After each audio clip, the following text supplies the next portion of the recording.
আজ 23শে আগস্ট 2026 আজ শনিবার এবং আজকের এই দিনটা হয়তো বাংলাদেশের 14 লাখ সরকারি কর্মচারীর জন্য সবচেয়ে গুরুত্বপূর্ণ দিনগুলোর একটা। কারণ আজ অর্থ মন্ত্রণালয়ে নবম পে স্কেল নিয়ে একটি বড় বৈঠক হয়েছে। অর্থমন্ত্রী আমির খসরু মাহমুদ চৌধুরীর সভাপতিত্বে এবং সেই বৈঠক শেষে তিনি যা বলেছেন সেটা শুনলে আপনার মুখে হাসি আসবে। তিনি বলেছেন, চলতি বছরেই নবম জাতীয় পে স্কেল কার্যকর হবে। চলতি বছর মানে 2026 সালের মধ্যেই। আইএমএফ এর চাপ ছিল, গেজেট পিছিয়ে দেওয়ার আলোচনা ছিল, কিন্তু আজ সরকার স্পষ্ট করে বলল এই বছরেই পে স্কেল আসবে। আজকের ভিডিওতে এই পুরো ঘটনার বিস্তারিত বলবো। কি হয়েছে আজকের বৈঠকে, অর্থমন্ত্রী কি বললেন, সরকারি নথিতে প্রথমবার কি তথ্য এলো, গেজেট কবে আসছে এবং বর্ধিত বেতন কবে হাতে পাবেন। শুরু থেকে শেষ পর্যন্ত থাকুন। শুরু করি 23শে আগস্টের আগের ঘটনা থেকে। 1 জুলাই 2026 থেকে নবম পে স্কেল কার্যকর ঘোষণা হয়। সারা দেশের কর্মচারীরা আশায় ছিলেন, কিন্তু জুলাই মাস শেষ হলো, আগস্টের প্রথম সপ্তাহ গেল, দ্বিতীয় সপ্তাহ প্রায় শেষ, গেজেট এলো না। এর মধ্যে আইএমএফ এর একটা পরামর্শ সামনে এলো। আন্তর্জাতিক মুদ্রা তহবিল বলছে পে স্কেল অন্তত 2 বছর পিছিয়ে দাও, কারণ এটা বাস্তবায়ন হলে সরকারের বার্ষিক ব্যয় প্রায় 72 থেকে 82 হাজার কোটি টাকা বাড়তে পারে। বাজেট ঘাটতি বাড়বে, মূল্যস্ফীতি বাড়বে। এই পরামর্শে কর্মচারীরা আতঙ্কিত হলেন। আরও 2 বছর অপেক্ষা? এই প্রশ্ন সবার মুখে। এই পরিস্থিতিতেই আজ অর্থ মন্ত্রণালয়ে বৈঠক হলো এবং বৈঠক থেকে বের হলো একটা বড় সুখবর। আজকের বৈঠকে কি হয়েছে সেটা এখন বিস্তারিত বলছি। যুগান্তর, ইত্তেফাক, ঢাকা ট্রিবিউন এবং বাংলা ট্রিবিউন সব পত্রিকার রিপোর্ট একসাথে বিশ্লেষণ করে যা পাওয়া গেছে সেটা হলো এই: 23শে আগস্ট শনিবার দুপুরে অর্থ মন্ত্রণালয়ে পে কমিশন নিয়ে একটি উচ্চ পর্যায়ের বৈঠক অনুষ্ঠিত হয়েছে। অর্থমন্ত্রী আমির খসরু মাহমুদ চৌধুরীর সভাপতিত্বে এই বৈঠকে সংশ্লিষ্ট কর্মকর্তারা উপস্থিত ছিলেন। বৈঠকে পে কমিশনের সুপারিশের বিভিন্ন দিক নিয়ে বিস্তারিত আলোচনা হয়েছে। মূল বেতন কত হবে, ভাতাগুলো কিভাবে নির্ধারণ হবে, কোন পদ্ধতিতে বাস্তবায়ন হবে এবং মূল্যস্ফীতি নিয়ন্ত্রণে কি কৌশল নেওয়া হবে। বৈঠক শেষে অর্থমন্ত্রী সাংবাদিকদের সামনে এলেন এবং বললেন যে কথাটার জন্য লাখো কর্মচারী অপেক্ষায় ছিলেন। অর্থমন্ত্রী আমির খসরু মাহমুদ চৌধুরী বললেন, চলতি বছরেই নবম জাতীয় পে স্কেল কার্যকর হবে। এ বিষয়ে আরও আলোচনা প্রয়োজন। সরকার শিগগিরই সিদ্ধান্ত জানাবে। তিনি আরও বলেছেন, এবছরই নতুন পে স্কেল বাস্তবায়ন হবে, তবে এটি হলে মূল্যস্ফীতি নিয়ে সরকার কি পদ্ধতি অবলম্বন করবে তা পে স্কেল ঘোষণার পর জানানো হবে। এই কথাগুলোর মানে কি? মানে হলো সরকার পে স্কেল থেকে পিছু হটছে না। আইএমএফ এর পরামর্শে কান দেওয়া হয়নি।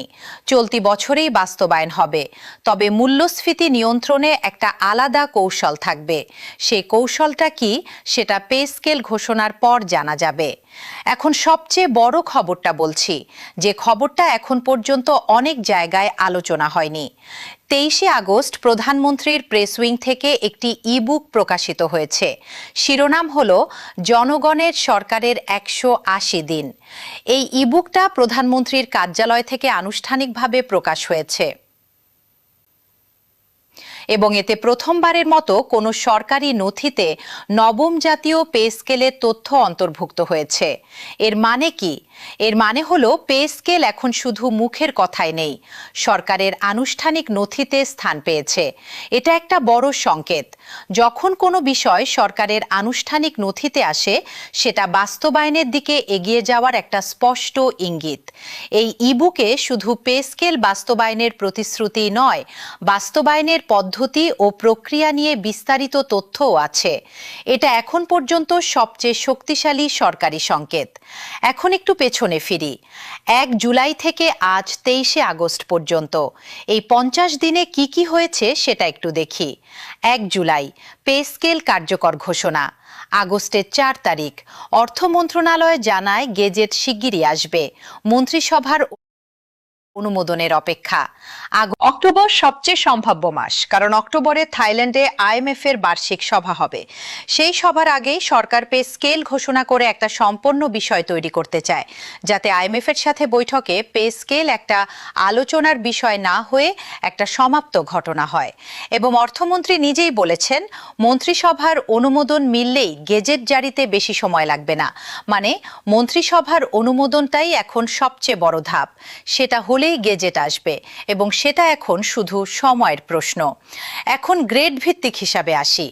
আজকের বৈঠকে এবং বিভিন্ন সরকারি সূত্র থেকে যা জানা গেছে সেটা হলো, মূল বেতন সর্বোচ্চ 100% পর্যন্ত বাড়ানোর সুপারিশ বিবেচনায় আছে। কিছু গণমাধ্যম বলছে 140% পর্যন্ত। চূড়ান্ত হিসাব গেজেট আসার পরই জানা যাবে। তবে যা প্রায় নিশ্চিত সেটা হলো, গ্রেড 20 বর্তমান 8,250 থেকে 20,000 টাকা, গ্রেড 10 16,000 থেকে 32,000 টাকা, গ্রেড 9 22,000 থেকে 45,100 টাকা, গ্রেড 1 78,000 থেকে 1,07,000 টাকা। সর্বনিম্ন গ্রেডে সব ভাতা মিলিয়ে মোট পাবেন 41,908 টাকা। এই সংখ্যাগুলো চূড়ান্ত গেজেটে সামান্য পরিবর্তন হতে পারে, তবে বড় ধরনের পরিবর্তনের সম্ভাবনা কম। এখন পেনশনভোগীদের জন্য কি আছে সেটা বলছি। 9 লাখ পেনশনভোগীর জন্য সুখবর আছে। যারা বর্তমানে 20,000 টাকার কম পেনশন পাচ্ছেন, তাদের পেনশন 100% পর্যন্ত বাড়ানোর প্রস্তাব রয়েছে।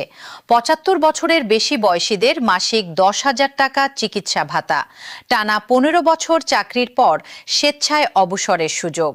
এই সুবিধাগুলো সরকারি কর্মচারীদের সাথে একই সময়ে কার্যকর হওয়ার সম্ভাবনা বেশি। এখন মূল্যস্ফীতির বিষয়টা বলি। অর্থমন্ত্রী আজ বলেছেন, পে স্কেল কার্যকর হলে মূল্যস্ফীতি নিয়ন্ত্রণে কি পদ্ধতি নেওয়া হবে সেটা পে স্কেল ঘোষণার পরই জানানো হবে। এই কথাটা গুরুত্বপূর্ণ। সরকার একটা পরিকল্পনা করছে, সেই কৌশলটা হয়তো ধাপে ধাপে বাস্তবায়নের মধ্য দিয়ে আসতে পারে, অথবা বাজার মনিটরিং বাড়ানো হতে পারে, অথবা কিছু নিত্যপণ্যে সরকারি নিয়ন্ত্রণ আনা হতে পারে। এটা এখন পুরোপুরি জানা যায়নি, কিন্তু সরকার এটা নিয়ে ভাবছে, এটা নিশ্চিত। এখন আইএমএফ এর বিষয়ে আরেকটু কথা বলি। আইএমএফ 2 বছর পিছানোর পরামর্শ দিয়েছে। সরকার কি সেটা পুরোপুরি উপেক্ষা করছে? না, সরকার আইএমএফ এর সাথে সম্পর্ক ভালো রাখতে চায়, কারণ $6.5 বিলিয়ন নতুন ঋণ নিয়ে আলোচনা চলছে। তাই সম্পূর্ণ উপেক্ষা করা সম্ভব নয়, কিন্তু পুরোপুরি মানাও সম্ভব নয়, কারণ 14 লাখ কর্মচারীর দাবি 11 বছর ধরে জমে আছে। এই দুটো সামলানোর জন্য সরকারের কৌশল হতে পারে এই রকম: পে স্কেল দেয়া হবে, কিন্তু একটু ধাপে ধাপে, যাতে একবারে সব ব্যয় না হয়ে ছড়িয়ে যায়। আইএমএফকে বলা হবে, আমরা পে স্কেল দিচ্ছি, কিন্তু নিয়ন্ত্রিতভাবে। এটা হলে দুই পক্ষকেই কিছুটা সন্তুষ্ট রাখা যাবে। এখন একটু সাম্প্রতিক রাজনৈতিক প্রেক্ষাপটের কথা বলি। 23শে আগস্ট সরকারের 180 দিন পূর্ণ হয়েছে। প্রধানমন্ত্রী প্রেস উইং থেকে 180 দিনের কার্যক্রম নিয়ে একটি ইবুক প্রকাশিত হয়েছে। সেই ইবুকে পে স্কেলের বিষয়টা রাখা হয়েছে। এটা একটা বড় রাজনৈতিক সিদ্ধান্ত। সরকার বলতে চাইছে, 180 দিনে আমরা পে স্কেলের প্রতিশ্রুতি রেখেছি। এটা সরকারের একটা অর্জন হিসেবে উপস্থাপন করা হচ্ছে। এই কারণেই চলতি বছরের মধ্যে গ্যাজেট দেওয়াটা সরকারের জন্য রাজনৈতিকভাবে জরুরি, কারণ না দিলে এই প্রতিশ্রুতি মিথ্যা হয়ে যাবে। এখন সবার মনের প্রশ্নের উত্তর দিচ্ছি। প্রশ্ন: চলতি বছর মানে কি ডিসেম্বর পর্যন্ত অপেক্ষা করতে হবে? উত্তর: সম্ভাবনা বেশি অক্টোবর বা নভেম্বরে গ্যাজেট আসার। সরকার অক্টোবরে আইএমএফ বৈঠকের আগেই গ্যাজেট দিতে চায়। প্রশ্ন: গ্যাজেট এলে কতদিনে বেতন পাব? উত্তর: গ্যাজেটের পর সিস্টেম আপডেটে 2 থেকে 3 সপ্তাহ, তারপর বেতন ছাড়। 1 জুলাই থেকে হিসাব হবে বলে বকেয়া সহ পাবেন। গেজেট প্রকাশের সাথে সাথে গ্রেড ভিত্তিক বিস্তারিত হিসাব নিয়ে আরেকটি ভিডিও আসবে। সেই ভিডিও মিস না করতে চাইলে এখনই সাবস্ক্রাইব করুন, বেল আইকন চালু রাখুন এবং কমেন্টে জানান চলতি বছরে পে স্কেল পাওয়ার বিষয়ে আপনি কতটা আশাবাদী। আল্লাহ হাফেজ।